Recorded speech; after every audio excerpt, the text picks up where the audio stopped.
તો જય માતાજી ને જય શ્રી કૃષ્ણ મિત્રો। તો અત્યારે આપણે આયા છીએ મારા સસરાની વાડીએ ઢહડ કરે।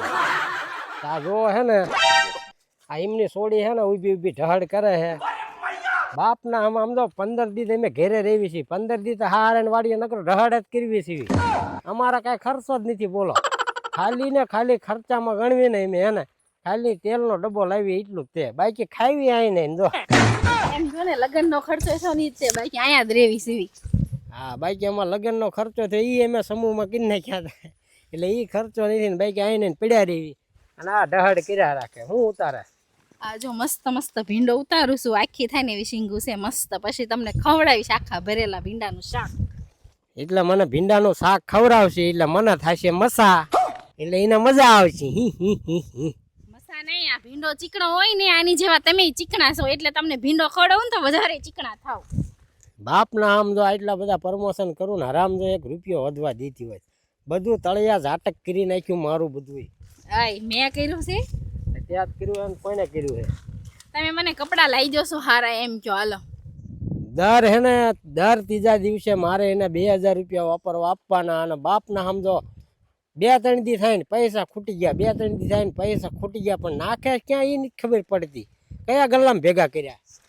બધાને પૂછો તમે તમારી વાઈફને શું કહેવાય પૈસા આપો છો કે નથી આપતા, ઘર ખર્ચ આપો છો કે નહીં? જે ઘર ચલાવતા હશે એને તો ખબર જ હશે કે ઘરનું રાશન લાવવામાં કેટલા પૈસા થાય, હું જોવી હું ન જોવી। હા 1 નંબરની ખોટી ની હે। 15 દી તમે આવીને પડ્યા રહી છીએ મારા હારણ ઘરે, એમાં ઘરે એ લાવતી શું હોય છે?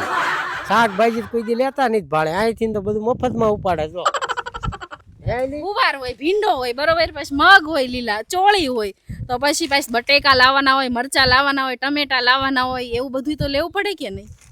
અને આમ જો હરામ જો એ હે ને ક્યારે જ્યારે જોયું ને ત્યારે 2 જ શાક અમારા ઘરમાં બને છે, ગુવાર ને ભીંડો, ગુવાર ને ભીંડો। લગભગ 1.5 મહિનાથી હું ખાલી ગુવાર ને ભીંડો જ ખાઉં છું। હવે મારો ભીંડો નીકળી ગયો હોરો બોલ। કેમ કે અત્યારે ગુવાર કેટલો મોંઘો છે, કેટલું મોંઘું શાક તમને ખવડાવું છું એ ખબર છે? પેલા તમને ખાવાની જ નથી ખબર પડતી। આની કરતા એને ધૂળ ખાવી હારી। રોજ ને રોજ ભીંડો કોના ભાવે? હાસો કીજો તમે ભીંડો ખાવ હો અને જેટલાને ભીંડો ભાવતો હોય ને કમેન્ટ કરો। ધૂળ ખાવા આલો તું ખાને, તમે કહો છો ધૂળ ખાવી હારી, હું ક્યાં કહું છું? અને ઢહડ કરવાનું અમારે એક જ કારણ છે, કારણ કે મારા હારે પધરાયું મોટું ડમ્ફર જેવું, તો આનું એને પૂરું તો પાડવું કે નહીં, એટલે અડધો ખર્ચો એ ઉપાડે ને અડધો હું ઉપાડું। છોકરો છો, છોકરાનો ખર્ચો કોણ ઉપાડશે? એ ડમ્ફર જેવું જ છે ને? એ ભાઈ નાનું નાનું અમારું ડમ્ફર છે, એ અત્યારે સુઈ ગયું અને હમણાં જાગશે ને એટલે દેકારો કરશે। હા વાડીઓ વાળાને ખબર પડી જશે। અને હમણાં એક મિત્રની કમેન્ટ આવી હતી કે તમે હે ને કે વાવાઝોડું આવે તો તમે શું કરો? તો વાવાઝોડું આવે ને તો હે ને હું મારા બૈરાને આગળ કરી દઉં અને હું અહીંયા ઊભો રહી જાઉં, બરોબર? વાવાઝોડું આટા મારીને વ્યૂ જાય પણ બૈરું હલે નહીં। બૈરા લાવવા ને તો આવા મજબૂત જ લાવવા કે કાંઈ વાવાઝોડે કાંઈ કરી ન હોય। બાકી માય કાંગલી ઓલી શું કહેવાય હાથીકડા જેવી બાય લાવો, બરોબર, એ તો આમ જરીક પવન આવે ને તા ફર કરતી ઉડી જાય।